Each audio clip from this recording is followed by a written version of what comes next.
नमस्कार दोस्तों, आज की तारीख है 18 फरवरी 2025 और हम आपके लिए लाए हैं हिमाचल प्रदेश के ताज़ा समाचार।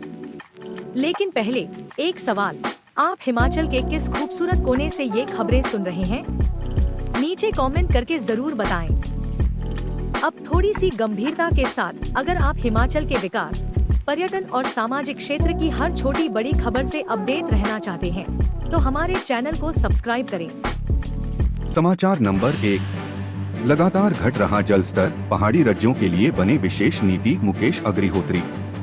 समाचार नंबर 2, म्यूजियम का एग्जॉस्ट फैन निकाला, फिर अंदर घुसे, कांगड़ा किला से बेशकीमती सामान ले उड़े चोर। समाचार नंबर 3, पीएम मोदी के पैसों से चल रही हिमाचल की कांग्रेस सरकार, राजीव बिंदल। समाचार नंबर 4, नई दिल्ली में पार्टी प्रभारी रजनी पाटिल से मिले मुख्यमंत्री सुखविंदर सिंह सुक्खू। समाचार नंबर 5, वीरभूमि हमीरपुर नहीं सहेज पा रहा वार हीरोज की वीर गाथाएं। समाचार नंबर 6, तांदी में भीषण अग्निकांड, 2 मकान, 1 फर्नीचर हाउस, देवता का भंडार राख, 50 लाख रुपए का नुकसान। समाचार नंबर 7, महिला ने फर्जी अधिकारी बन लूटी जनता, सरकारी योजना का प्रलोभन देकर लगाई लाखों की चपत। समाचार नंबर 8, कॉमर्शियल व्हीकल मालिकों को राहत, सरकार ने पेनल्टी जमा करने को बढ़ाई तारीख। समाचार नंबर 9, सरकार संगठन पर दिल्ली में होगी बात, राजधानी पहुंचे सीएम, नई प्रदेश प्रभारी समेत आलाकमान से करेंगे मुलाकात। समाचार नंबर 10, परवाणु में शॉर्ट सर्किट से सुलगा उद्योग, सेक्टर 2 में स्थित मुगल इंडस्ट्रीज में जला सामान, 2 लाख का नुकसान। समाचार नंबर 1, लगातार घट रहा जल स्तर, पहाड़ी राज्यों के लिए बने विशेष नीति, मुकेश अग्निहोत्री। राजस्थान के उदयपुर में आयोजित दूसरे all India state water ministers conference में हिमाचल प्रदेश के उप मुख्यमंत्री मुकेश अग्निहोत्री ने जल सुरक्षा के लिए दीर्घकालिक एवं वैज्ञानिक दृष्टिकोण अपनाने की आवश्यकता पर बल दिया। इंडिया 2027 जल सुरक्षित राष्ट्र विषय पर अपने संबोधन में उन्होंने जल संकट, जलवायु परिवर्तन के प्रभावों और नवाचार आधारित समाधान की आवश्यकता को रेखांकित किया, जिससे जल प्रबंधन को अधिक स्थायी बनाया जा सके। सम्मेलन के पहले दिन अपने उद्बोधन में उप मुख्यमंत्री ने कहा कि जलवायु परिवर्तन की चुनौतियों का सामना करने के लिए पहाड़ी राज्यों के लिए विशेष नीति बननी चाहिए।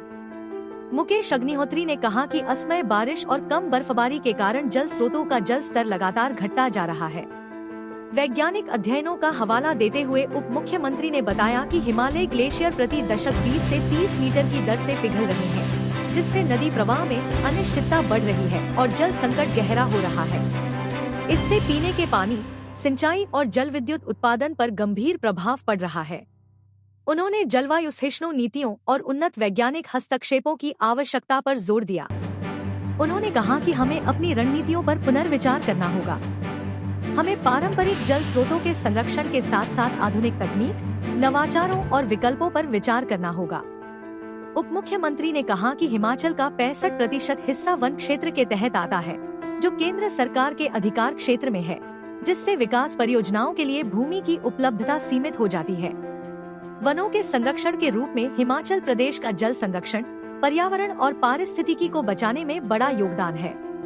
इसकी एवज में केंद्र द्वारा हिमाचल को विशेष पैकेज दिया जाना चाहिए, जो पहाड़ी क्षेत्रों की भौगोलिक और दुर्गम परिस्थितियों के अनुकूल हो। उप मुख्यमंत्री ने राज्य की पर्यावरणीय प्रतिबद्धता को दोहराते हुए नीतिगत ढील और विशेष विकास प्रोत्साहन की आवश्यकता पर बल दिया, जिससे पर्यावरणीय संतुलन और बुनियादी ढांचे के विकास के बीच संतुलन बना रहे। श्री अग्निहोत्री ने कहा कि हमने हर घर नल तो पहुंचा तो दिए हैं, लेकिन हर नल में जल पहुंचाना बड़ी चुनौती है। पानी की कमी को पूरा करने के लिए हमें वर्षा जल संग्रहण और जल स्रोत पुनर्भरण संरचनाओं को प्रोत्साहित करना होगा। इसके लिए पहाड़ी राज्यों के लिए विशेष केंद्रीय सहयोग मिलना चाहिए। उन्होंने पहाड़ी राज्यों के लिए दिए जाने वाले केंद्रीय अनुदान में निर्धारित मापदंडों को लचीला करने का भी आग्रह किया। उन्होंने कहा कि देश भर के लिए समान रूप से तैयार की गई नीति को अमल में लाना पहाड़ी राज्यों के लिए संभव नहीं हो पाता है, क्योंकि मैदानी क्षेत्रों के मुकाबले पहाड़ी राज्यों की जटिल भौगोलिक बनावट और दुर्गम परिस्थितियों में निर्माण लागत और अन्य व्यय अधिक होता है।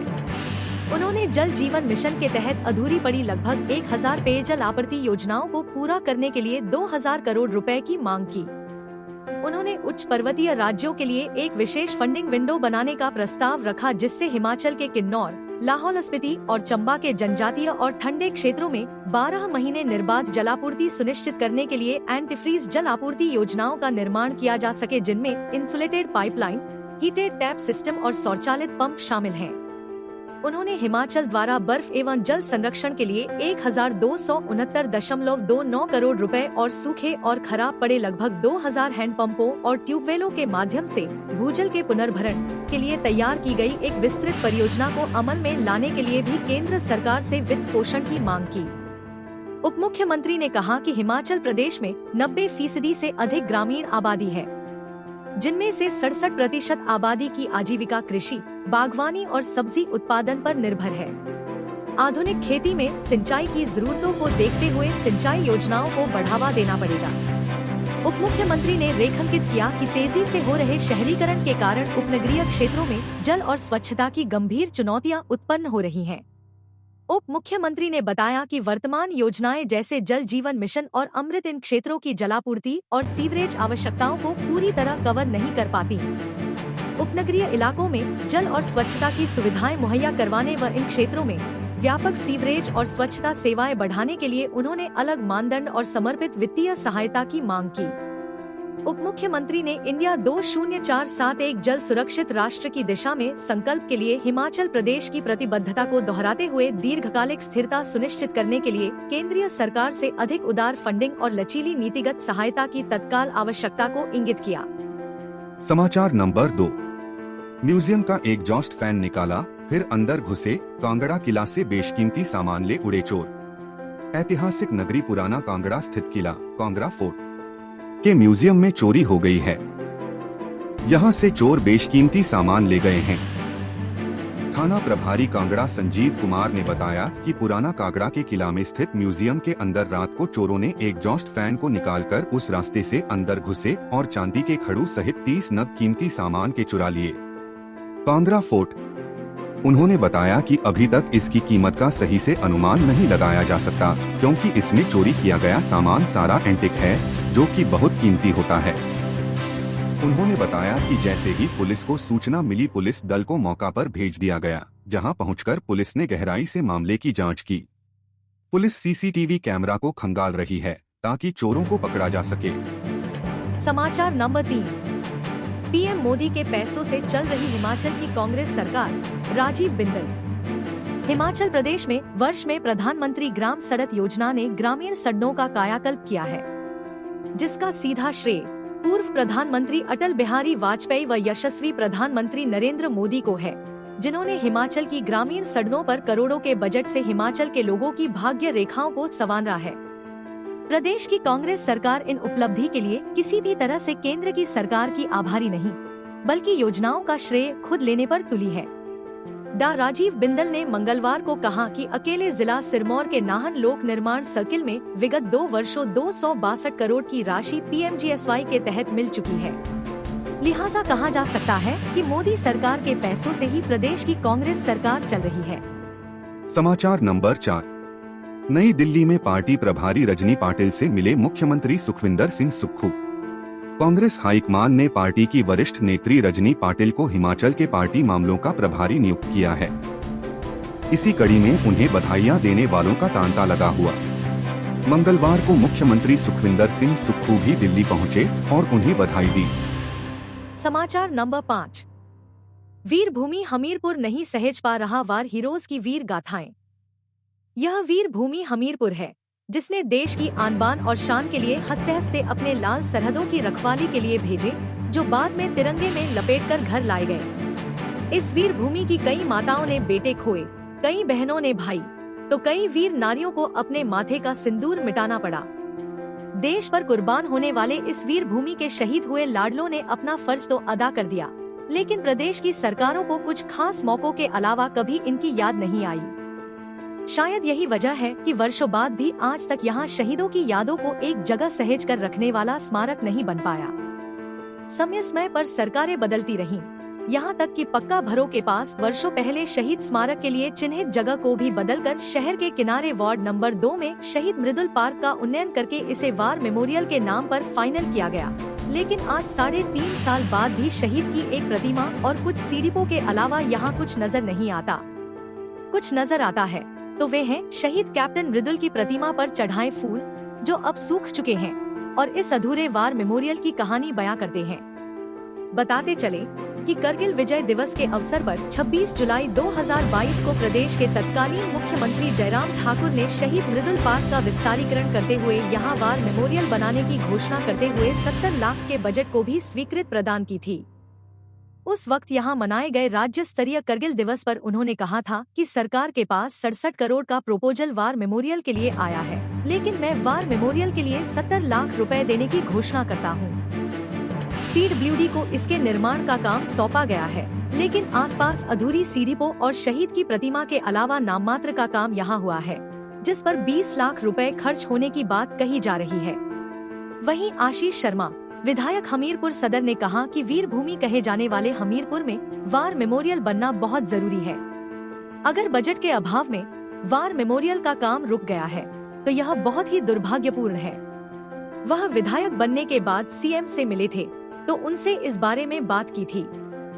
उधर पुरुषोत्तम कालिया प्रदेश स्वतंत्रता सेनानी उत्तराधिकारी कल्याण संघ ने कहा कि हमीरपुर में वार मेमोरियल का काम जल्द पूरा हो। सरकार इसके लिए जल्द बजट का प्रावधान करे। 2022 में वार मेमोरियल बनाने की बात कही गई थी, अब इसके लिए भी बजट न होना अफसोस की बात है। एचडीएम दुधला में हर घर से फौजी। हमीरपुर से फौजियों की लिस्ट बहुत लंबी है। जिला की बात करें तो हर 5वें घर से एक फौजी है। टौनी देवी क्षेत्र के तहत पड़ती बजरोल पंचायत के दुधला गांव की तो गाथा ऐसी है कि यहाँ हर घर से एक फौजी है। गांव में करीब 3 दर्जन के करीब घर हैं और हर घर ने सेना को देश की रक्षा के लिए अपना एक सपूत सौंपा है। 367 सपूतों ने पाई शहादत। देश की रक्षा करते हुए शहादत पाने वाले हमीरपुर जिला के वीर सपूतों की बात करें तो आजादी के बाद से आज तक 367 सपूत शहादत का जाम पी चुके हैं। 1962 में चाइना के साथ हुए युद्ध से लेकर आज तक हुई करीब 10 लड़ाइयों में ऐसा कोई युद्ध नहीं है जिसमें हमीरपुर से किसी ने भाग न लिया हो। समाचार नंबर 6। तांदी में भीषण अग्निकांड, 2 मकान, 1 फर्नीचर हाउस, देवता का भंडार राख, 50 लाख रुपए का नुकसान। सैंज घाटी के तांदी गांव में सोमवार देर शाम भीषण अग्निकांड में 2 रिहायशी मकान, 1 फर्नीचर हाउस व देवता का भंडार आग की भेंट चढ़ गया है। अग्निकांड पीड़ित परिवारों का 50 लाख रुपए का नुकसान हुआ है। गनीमत यह रही कि अग्निकांड में कोई जानी नुकसान नहीं हुआ। स्थानीय ग्रामीणों ने 3 घंटे की कड़ी मशक्कत के बाद गांव के बीचों बीच देवता बहमा के मंदिर को सुरक्षित बचा लिया, लेकिन उत्तम चंद पुत्र चेतराम व दिलीप सिंह पुत्र चेतराम के मकानों को नहीं बचा पाए। ग्राम पंचायत धावगी की प्रधान विमला देवी ने बताया कि इस अग्निकांड में 2 परिवारों के घर राख हो गए हैं। आग इतनी भयावह थी कि अग्नि के प्रकोप से घर के अंदर रखा सामान नहीं बचाया जा सका। प्रशासन की ओर से तहसीलदार सैंज हीरालाल नलवा घटनास्थल पर पहुंचे तथा प्रभावित परिवारों को टेंट, तिरपाल व 10,000 रुपए की फौरी राहत प्रदान की। स्थानीय पंचायत प्रधान ने सरकार से प्रभावित परिवारों को उचित मुआवजा देने की मांग की। इलेक्ट्रॉनिक्स की दुकान जली। सैंज बाजार योगेंद्र सिंह की इलेक्ट्रॉनिक्स दुकान में अचानक आग लगी। हालांकि आग पर काबू पा लिया गया। इस घटना में दुकान पूरी तरह से जलकर राख हो गई है, जिसमें काफी नुकसान हुआ है। आग की यह घटना बीते रविवार को पेश आई है। समाचार नंबर 7।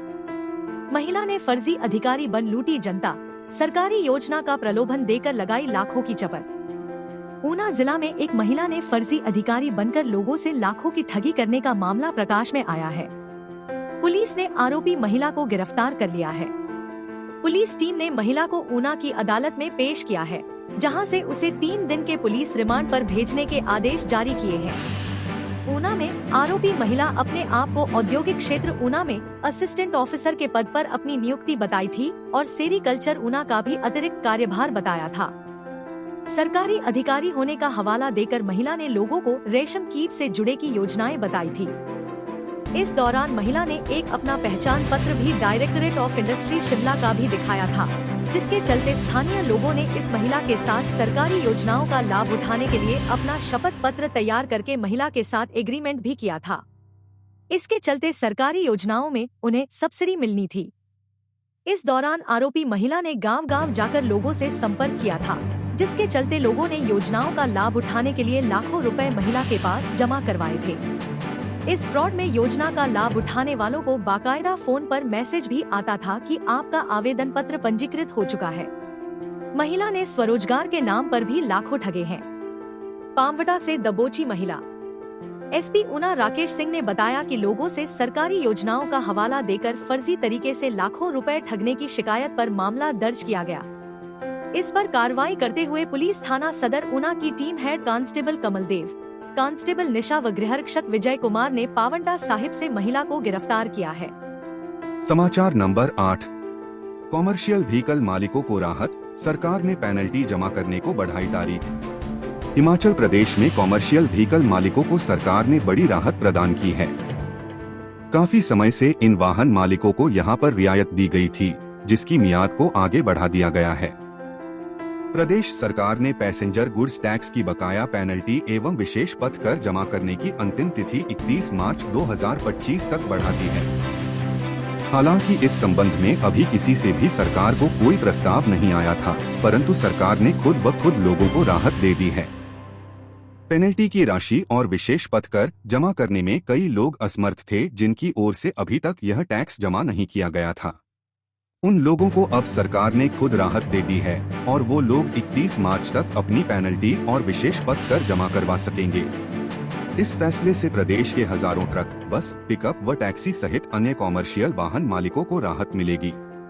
अभी सरकार को बड़ी संख्या में कॉमर्शियल व्हीकल मालिकों से लाखों रुपए की वसूली करनी है। परिवहन विभाग ने बाकायदा इसे लेकर आदेश जारी किए हैं। वहीं उप मुख्यमंत्री मुकेश अग्निहोत्री ने अपने सोशल मीडिया अकाउंट में भी यह जानकारी दी है और कहा है कि कॉमर्शियल व्हीकल मालिकों को सरकार ने खुद यह राहत दी है कि वह अपना बकाया टैक्स 31 मार्च तक जमा करवा सकेंगे। इसमें कहा गया है कि अभी तक किसी भी यूनियन व एसोसिएशन की तरफ से सरकार को कोई डिमांड नहीं आई है और यह फैसला सरकार ने खुद लिया है। इसके बाद फिर राहत नहीं मिल पाएगी। समाचार नंबर 9। सरकार संगठन पर दिल्ली में होगी बात। राजधानी पहुंचे सीएम, नई प्रदेश प्रभारी समेत आलाकमान से करेंगे मुलाकात। मुख्यमंत्री सुखविंदर सिंह सुक्खू दिल्ली पहुंच गए हैं। वह यहां हिमाचल की नई प्रभारी रजनी पाटिल समेत कांग्रेस के आला नेताओं से मुलाकात करेंगे। मुख्यमंत्री का यह दौरा ठीक उस समय हो रहा है जब हिमाचल को नए प्रभारी मिले हैं और प्रदेश में संगठन के गठन की प्रक्रिया भी पाइपलाइन में है। मुख्यमंत्री रजनी पाटिल को हिमाचल आने का न्योता दे सकते हैं। गौरतलब है कि हिमाचल में संगठन के गठन को लेकर प्रभारी रजनी पाटिल ने पहले ही यह बात कह दी है कि वह हिमाचल का दौरा करेंगी और इस दौरे के दौरान संगठन के पुराने साथियों से मुलाकात करेंगी। रजनी पाटिल की इस सूची में वह तमाम पुराने प्रदेशाध्यक्ष, पूर्व मंत्री, पूर्व विधायक और संगठन के पदाधिकारी शामिल हैं। इन सभी से चर्चा के बाद हिमाचल में मजबूत संगठन तय किया जाएगा। मुख्यमंत्री सुक्खू राज्य सरकार के अभी तक के कार्यकाल और आगामी योजनाओं पर भी हिमाचल प्रभारी से बात करेंगे। राज्य को आर्थिक तौर पर मजबूत बनाने के लिए सरकार ने जो कदम उठाए हैं या फिर आगामी दिनों में बजट के दौरान जिन विषयों पर सरकार ध्यान केंद्रित कर रही है, उसके लिए भी सुझाव हाईकमान से लिए जा सकते हैं। मुख्यमंत्री सुखविंदर सिंह सुक्खू दिल्ली दौरे के दौरान राष्ट्रीय अध्यक्ष मल्लिकार्जुन खड़गे और राष्ट्रीय महासचिव केसी वेणुगोपाल से भी मुलाकात कर सकते हैं। उप मुख्यमंत्री मुकेश अग्निहोत्री आज पहुंचेंगे दिल्ली। उप मुख्यमंत्री मुकेश अग्निहोत्री 19 फरवरी को दिल्ली में होंगे। उप मुख्यमंत्री फिलहाल भारत 2047 जल सुरक्षित राष्ट्र विषय पर आयोजित सम्मेलन में हिस्सा लेने उदयपुर गए हैं। वह वहां से 19 फरवरी रात को दिल्ली पहुंचेंगे और इसके बाद हिमाचल प्रभारी रजनी पाटिल समेत अन्य नेताओं से मुलाकात करेंगे, जबकि पीडब्ल्यूडी मंत्री विक्रमादित्य सिंह पहले ही दिल्ली में हैं। नए प्रभारी की नियुक्ति के साथ ही प्रदेश के नेताओं का दिल्ली दौरा शुरू हो गया है। समाचार नंबर 10। परवाणू में शॉर्ट सर्किट से सुलगा उद्योग, सेक्टर 2 में स्थित मुगल इंडस्ट्रीज में जला सामान, 2 लाख का नुकसान। औद्योगिक क्षेत्र परवाणू में फेडरल मुगल इंडस्ट्रीज में रविवार देर रात अचानक आग लग गई। अग्निकांड के वक्त कंपनी में रात की शिफ्ट में 10 कर्मचारी काम कर रहे थे। कंपनी का प्लेटिंग प्लांट जो बंद था उसमें अचानक आग लग गई। कर्मचारियों ने तुरंत फायर ब्रिगेड को अग्निकांड की सूचना दी। जानकारी मिलते ही परवाणु अग्निशमन विभाग की टीम मौके पर पहुंची और आग बुझाने में जुट गई। इस दौरान प्लेटिंग प्लांट में केमिकल्स होने के कारण आग ने भयंकर रूप ले लिया, जिसे बुझाने में अग्निशमन विभाग के जवानों को काफी मशक्कत करनी पड़ी। फायर टीम ने करोड़ों की संपत्ति को सुरक्षित बचा किया। इस दौरान फेडरल मुगल इंडस्ट्रीज की ऑफिसर राधिका ने बताया कि अग्निकांड में किसी प्रकार की जान हानि नहीं हुई। आग किन कारणों से लगी उसकी शुरुआती जांच में शॉर्ट सर्किट होना लग रहा है। परवाणु अग्निशमन विभाग के फायर ऑफिसर अनिल कुमार ने बताया कि रविवार रात लगभग 1:30 बजे के करीब सेक्टर 2 में स्थापित फेडरल मुगल उद्योग में आग लगने की सूचना मिली थी। दमकल कर्मचारियों ने 1.5 घंटे की मशक्कत बाद आग पर काबू पाया गया। आग से 2 लाख का नुकसान बताया जा रहा है। परवाणु में कई उद्योगों के पास फायर एनओसी तक नहीं। परवाणु प्रदेश का सबसे पुराना औद्योगिक क्षेत्र है, परंतु फिर भी परवाणु में कई छोटे बड़े उद्योग ऐसे हैं जिनके पास न तो फायर एनओसी है और न ही एनओसी पाने के लिए आवश्यक मापदंडों के आधार पर भवन की बनावट फिर भी उद्योग धड़ल्ले से चलाए जा रहे हैं। ऐसे में यह कहना गलत नहीं होगा कि औद्योगिक इकाइयों को अपने कर्मियों की सुरक्षा की भी कोई चिंता नहीं। हम अपने राज्य के विकास में योगदान देने में गर्व महसूस करते हैं और हमें उम्मीद है आने वाले दिनों में हमें और भी अच्छी खबरें मिलेंगी। इन खबरों को अधिक लोगों तक पहुंचने के लिए कृपया हमारा कंटेंट शेयर करें, साथ ही हमारे चैनल को सब्सक्राइब करें और अपडेट के लिए हमें फॉलो करें। अपने विचारों को कमेंट में शेयर करना ना भूलें। आपका सहयोग हमें और भी बेहतर काम करने में मदद करेगा। धन्यवाद।